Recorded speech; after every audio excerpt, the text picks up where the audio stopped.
Hello, everybody. I'm Jake. And I'm Carson. And welcome back to the best sports show of all time.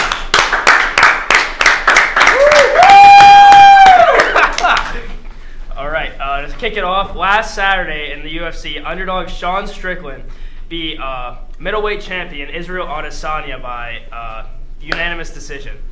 Basically, Sean Strickland, he got a good shot on Izzy, and that shot seemed to affect him the whole entire match. And he just didn't want to be there. Yeah, he just didn't want to be there. He just didn't want to be there. Mm-hmm. I mean, it's simple as that, man. You can tell by the whole fight Sean was gonna win. Personally, I thought if I bet money, I would have bet like 500 that that Adesanya was gonna win. But I think everyone is as surprised as I was, basically. Yeah, I mean, Izzy's a champion in the league. Mm-hmm. I mean, yeah, it's just surprised everyone. It was shocking, but it's good to see the underdog come up on top, especially after all the talk that he did before the fight. I think will be back though. I think he'll be champion. Oh, I'm sure he will. He just didn't seem like he wanted it bad enough, you know? Mm-hmm.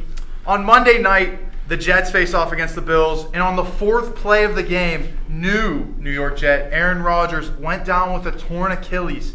Now, what does this mean for football? This means that there is no Aaron Rodgers for the rest of the year.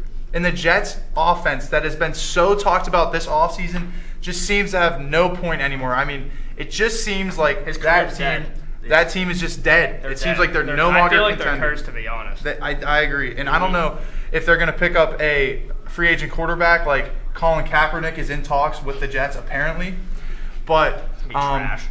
Yeah, I mean, it's so bad for football to see someone like Aaron Rodgers go out like that. And, I mean, in the first week, every week I want to watch Aaron Rodgers play. And not being able to watch him play definitely hurts me, hurts my soul, and it just hurts the entire fan base of the NFL in general. I want to criticize Josh Allen, all right? I had an 80% chance to win in fantasy before this game, all right? I had Josh Allen and Garrett Wilson. Josh Allen throws 3 interceptions and fumbles in the most crucial point of the game. All right, guy stinks. Puts up 9 points in fantasy. You can just see, if you look at guys like Tom Brady, Joe Burrow, Patrick Mahomes, when they're losing, you look at their face on the sideline, and they have that winner mentality. They have that composure in their face, like everything's going to be okay. If you pay attention to Josh Allen's face when this stuff is happening, he looks like a little kid. He looks scared. His eyes get big. Dude, he throws in the triple coverage. He's either the greatest quarterback of all time or he's literally the worst quarterback in the league. Number 3 safety for the Jets had 3 interceptions. Yeah, all right. I mean, that just sums up the Bills' quarterback room right now. Josh Allen doesn't seem to have it when the time comes and when the duty gets had to be done. If he doesn't do good next week, I'm benching him for Deshaun Watson. That's how it is, basically. For sure. I agree. All right. Moving on. Texas, number 11 Texas, definitely did prove themselves on Saturday night as they beat number 3 ranked Alabama, the Crimson Tide, 34-24, ending Alabama's 21 home game win streak. Before this, the last time Texas beat Alabama was in 1981 whenever they won 14-12. It just seems like Quinn Ewers just seems to have figured it out. He graduated high school early. He stepped on a college campus when he was barely 18, I think, at Ohio State, and then transferred over to Texas.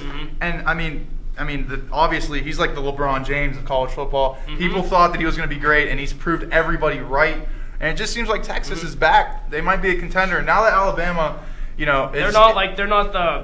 not that team anymore. Yeah, they're not that team. They used anymore. to kill everyone, but they're not. They don't got it anymore. They don't. The quarterbacks have just gotten a little bit worse each year, and Jalen Milroe, just also, again, I hate to be negative, but he just doesn't seem like he has it for that offense. A lot of interceptions, a lot of bad decisions, and we'll see if Nick Saban can figure it out. I'm sure he will. He's obviously the greatest coach in the history of college football. They'll definitely football. make a bowl game, but I don't think they're gonna make it to the playoffs. Hey, keep an eye out for Colorado, though. Thank you for watching our show today. I'm Jake. And I'm Carson. Have a great day and a great weekend. Yep.